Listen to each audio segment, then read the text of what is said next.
नमस्कार दोस्तों, आपका स्वागत है हमारे चैनल हिंदी प्रज्ञा पर और मैं आपका दोस्त मोहित।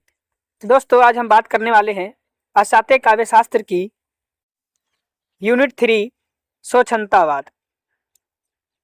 दोस्तों, स्वच्छंदतावाद अंग्रेजी के रोमांटिसिज्म का हिंदी रूपांतरण है और हिंदी साहित्य में इस शब्द का सर्वप्रथम व्यवस्थित प्रयोग आचार्य रामचंद्र शुक्ल जी ने अपने ग्रंथ हिंदी साहित्य का इतिहास में किया था। उन्होंने पंडित श्रीधर पाठक को स्वच्छंदतावाद का प्रवर्तक माना था।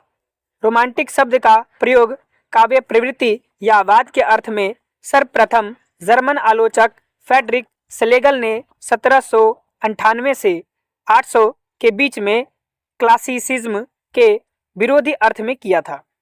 राजनीतिक दृष्टि से स्वच्छंदतावाद के उदय में अमेरिकी स्वतंत्रता युद्ध और 1789 की फ्रांसीसी क्रांति का गहरा प्रभाव रहा है और फ्रांसीसी क्रांति का जो प्रसिद्ध नारा है स्वतंत्रता, समानता और बंधुत्व, ये स्वच्छंदतावादी साहित्यकारों की चेतना का केंद्रीय सूत्र बना था।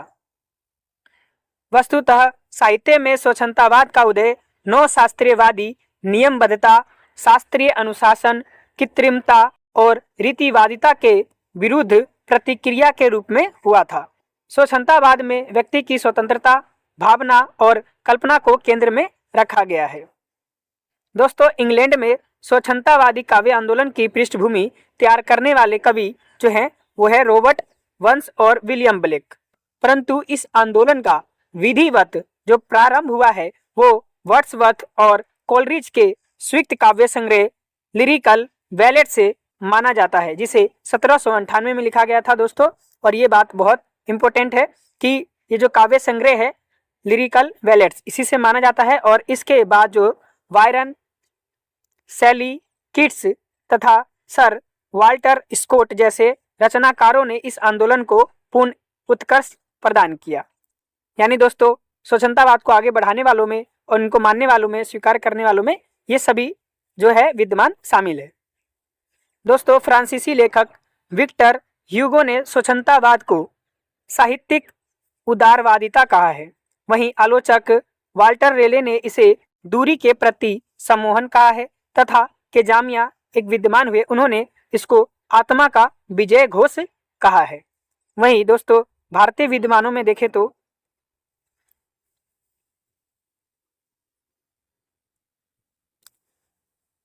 भारतीय विद्वानों में आचार्य शुक्ल जी ने इन्हें रोमांटिक साहित्य को आत्मानुभूति, आवेग और कल्पना प्रधान माना है। वहीं हजारी प्रसाद द्विवेदी जी ने इसे कल्पना और आवेग को इसकी प्रधान प्रेरक शक्तियां बताया है। वहीं देवराज उपाध्याय ने इसे आंतरिक चेतना और कल्पना, भाव, उन्माद और कला की सादगी को इसकी प्रमुख लक्षण माना है। तो दोस्तों, स्वच्छंदतावाद का अर्थ और परिभाषा देखते हैं। दोस्तों, पाश्चात्य साहित्य चिंतन में स्वच्छंदतावाद को प्राय क्लासिसिज्म या अभिजात्यवाद की विरोधी प्रवृत्ति के रूप में देखा जाता है, जहां अभिजात्यवाद में शास्त्रीय नियमों का कठोर पालन अनिवार्य माना जाता है। वहीं स्वच्छंदतावाद की बात करें तो रचनाकार की आत्म परकता, भावना और स्वतंत्र सृजन शक्ति को प्राथमिकता देता है। तो दोस्तों, देश काल के अनुसार रोमांटिसिज्म का जो है अर्थ बदलता रहा है, जहां रोमांटिसिज्म शब्द मूलतः रोमांस से जुड़ा है, जो अति भावुकता, कल्पना और साहसिकता और रहस्य से संबंधित है। वहीं मध्यकाल में दोस्तों यह प्रेम और वीरता की कथाएं, जिनमें असंभव भी संभव प्रतीत होता है, वह रोमांस कहलाती थी। वहीं 18वीं शताब्दी में इस शब्द का अर्थ है विस्तृत होकर जो है मानव स्वतंत्रता के लिए, विद्रोह के लिए और भावात्मक चेतना से जुड़ गया था। वहीं हिंदी में इसको देखें तो हिंदी में रोमांटिसिज्म के लिए स्वच्छंदतावाद शब्द प्रचलित हुआ। यद्यपि यह शब्द जो है रोमांटिसिज्म के संपूर्ण अर्थ को पूरी तरह नहीं समेटता है, फिर भी यह रूढ़ रूप में स्वीकार कर लिया गया।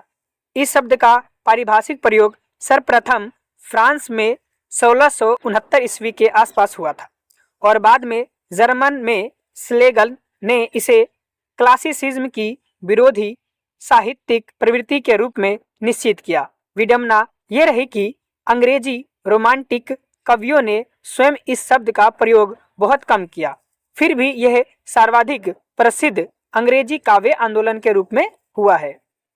दोस्तों, स्वतंत्रतावाद का इतिहास क्या रहा है इसको भी देख लेते हैं। तो दोस्तों, आधुनिक अर्थों में स्वतंत्रतावाद का उदय जो है 18वीं शताब्दी के उत्तरार्ध में अंग्रेजी साहित्य में हुआ।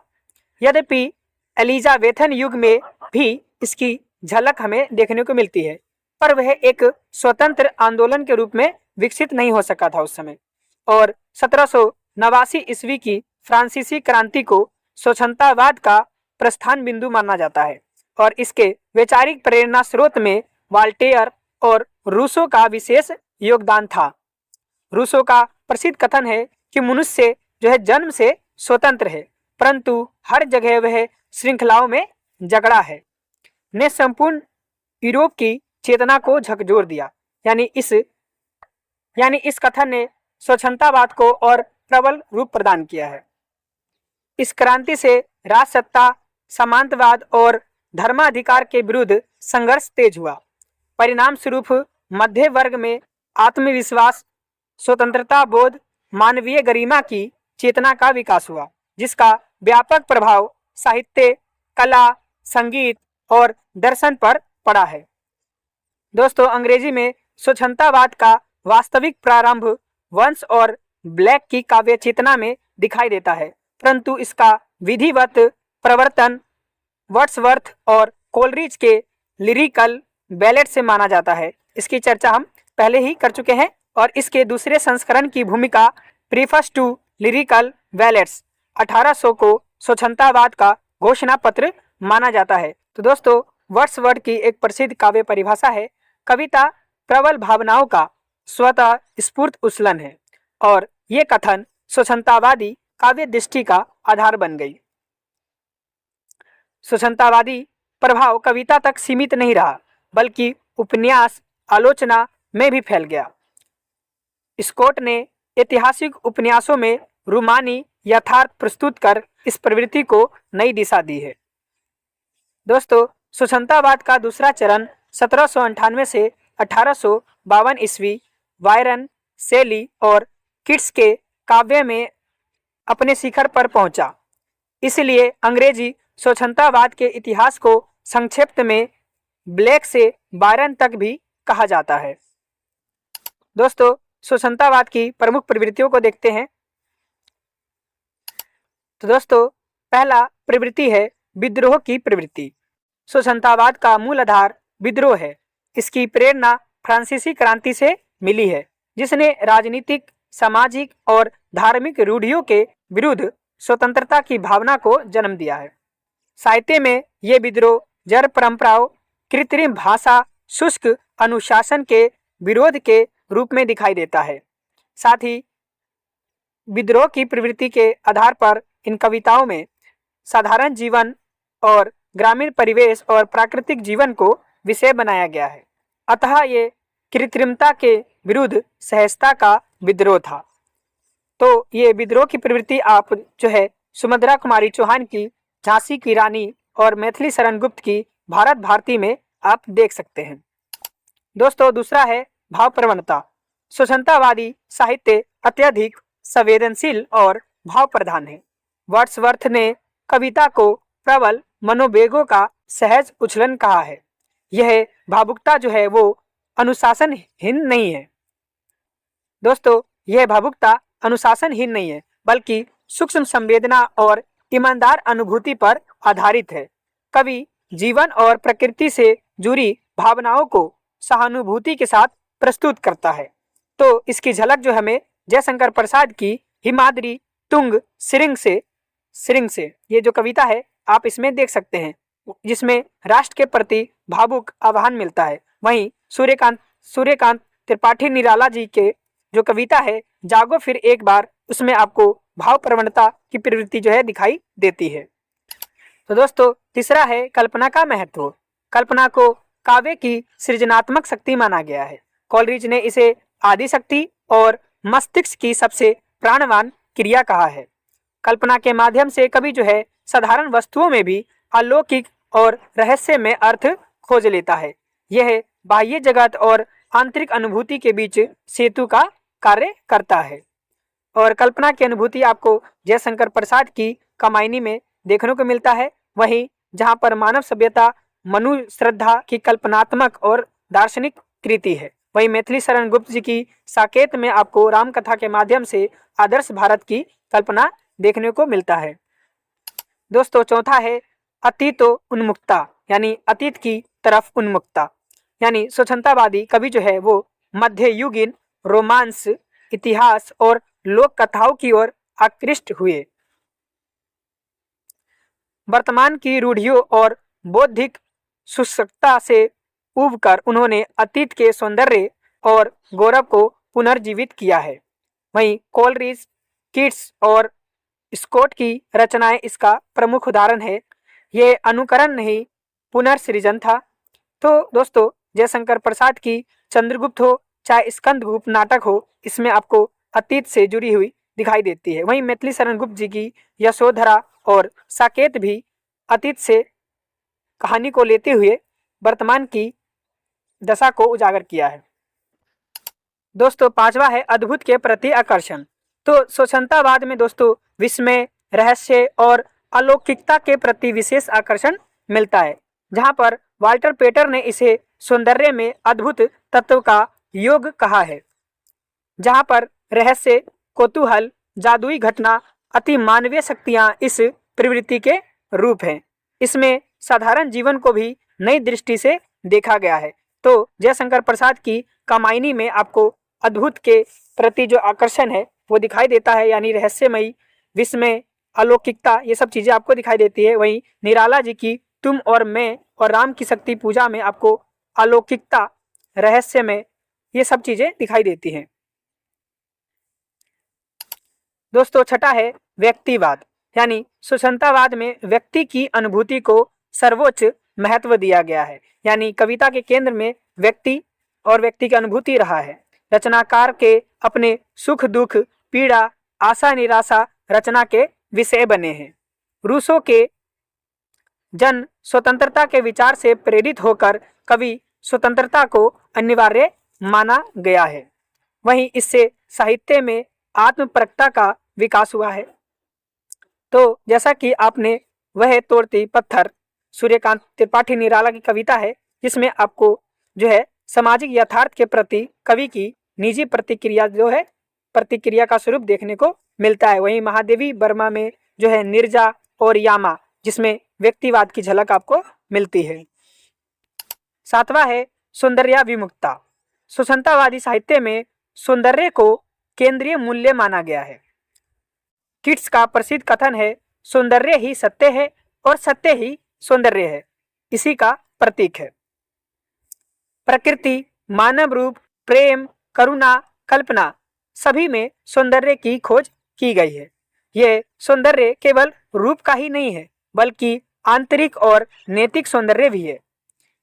तो दोस्तों सौंदर्याभिमुखता जो है निर्भरी दुख की बद्री में भी आप देख सकते हैं, जो कि महादेवी वर्मा जी की कृति है, जिसमें करुणा में भी सौंदर्य दिखाई देता है। वहीं सुमित्रानंदन पंत जी की पल्लव और वीणा में भी प्रकृति, सौंदर्य और कोमल भाव जो है दिखाई देता है। तो दोस्तों आठवां है प्रकृति प्रेम। प्रकृति को छायावाद की आत्मा कहा गया है। औद्योगिक सभ्यता की विकृतियों से त्रस्त कवियों के लिए जो प्रकृति है वो शरण स्थली और प्रेरणा स्रोत बनी है। वहीं वर्ड्सवर्थ ने प्रकृति को धात्री, पथ प्रदर्शक और आत्मा कहा है।